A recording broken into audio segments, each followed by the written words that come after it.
members, one and all of the Salivation Nation. When most of us think of silver, the majority of us think of pure silver. That's right.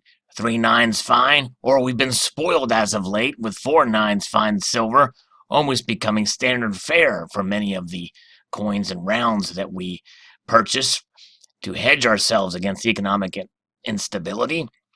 There's also been some 5 nines silver products out there, although you don't see too much of that anymore. But this article here that was written last year, about November, the end of November, talks about how 925 silver, that's sterling silver, is useful in 3 influential industries. So quite interesting. This is a lower grade silver, but it is becoming useful, while sterling silver is useful in 3 influential industries. Gold has long been the standard when it comes to the valuation of precious metals, but silver has been and will be instrumental in past and future industrial growth. While the proliferation, popularity, and growing ease of innovations like solar power, gold may not be the frontrunner anymore. Silver, a metal with many names, is poised to become a major player in 3 core industries.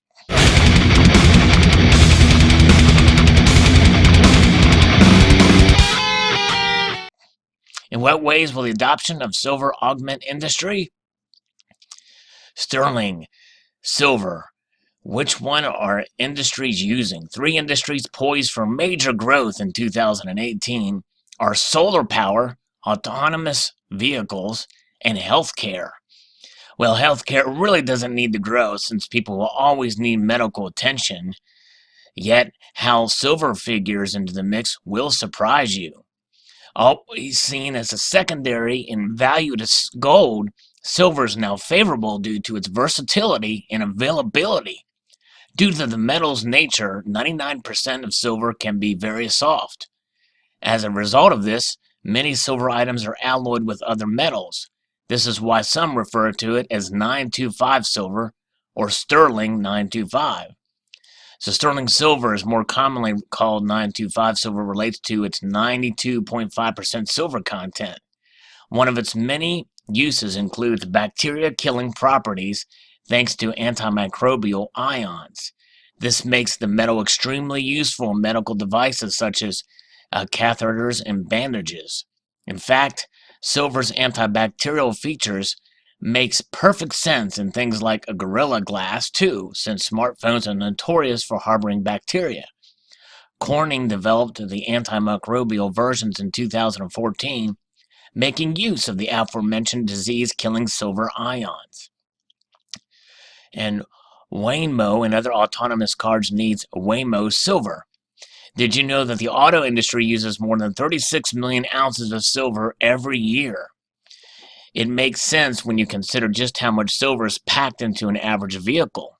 With new features such as rear object detection and rear cameras, the amount of silver used will only grow. How could 925 silver improve the world of self-driving cars? Some argue that future autonomous cars will resemble the Beam from Chicago. The increased number of sensors means more silver. As we move away from petrochemical engines to more sustainable energy types, the use of silver and solar panels will also increase. And here we see in these graphs here, silver paste demand in tonnage from about 2015 up to projected in 2020. And global solar installations are also on a steady incline upward, and very fascinating indeed. It should be noted that I got my solar panels in 2015, and they've served me very well. As solar power accessibility increases, so does the need for silver. The cost of solar panels used to make them prohibitive in mass use. Now the average cost does vary by state, but it's down 9% from last year's figures. But many predict a continued reduction in cost. This means that production will increase, thus requiring more silver, naturally. So what happens if silver becomes a scarcer resource? It just isn't these 3 major industries getting in the silver game. Companies such as Folia Water use silver in their reasonably priced water filter. The answer may lie in moving towards circular economies that reuse and recycle e-waste and other forms of waste to recover precious metal resources. And there are other industries that will continue to rely more heavily on 925 silver and in the next 10 years.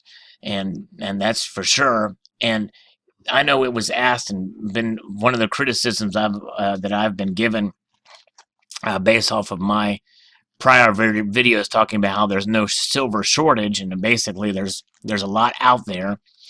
And yes, some of it is disposable, and that can and will be reused as it becomes economically viable. But for things like solar panels, well, those are up there for the long term. Those things can last years and years and years. So once that silver is in place, it is outside of the market, and it's become a valuable commodity, wherever it is, whether it be on your roof or in another solar array or what have you. But when it's all said and done, the amount of silver in each panel is pretty small. I think it's like 27 grams or what have you. That does add up, and it will add up depending on how many people get these solar installations. As we can see here, projected out to 2022, quite a lot more people will have solar as the prices go down. Quite interesting indeed. Very fascinating to see that the average cost that will go down, but as silver goes up, I think that will balance itself out, which may bring this number down to the amount of a total installation. It just depends on where the dollar is. And right now, as we sit today, the dollar is starting to strengthen up again, and the precious metal prices have kind of leveled off a bit. But nonetheless, silver is quite valuable for its industrial and medical uses, as well as in technology. And as we know, it is money, and it is valuable to help protect us against economic instability. So I hope you enjoyed this video. I'd like to extend a multitude of gratitude to y'all for watching, and encourage you to please rate, comment, and subscribe.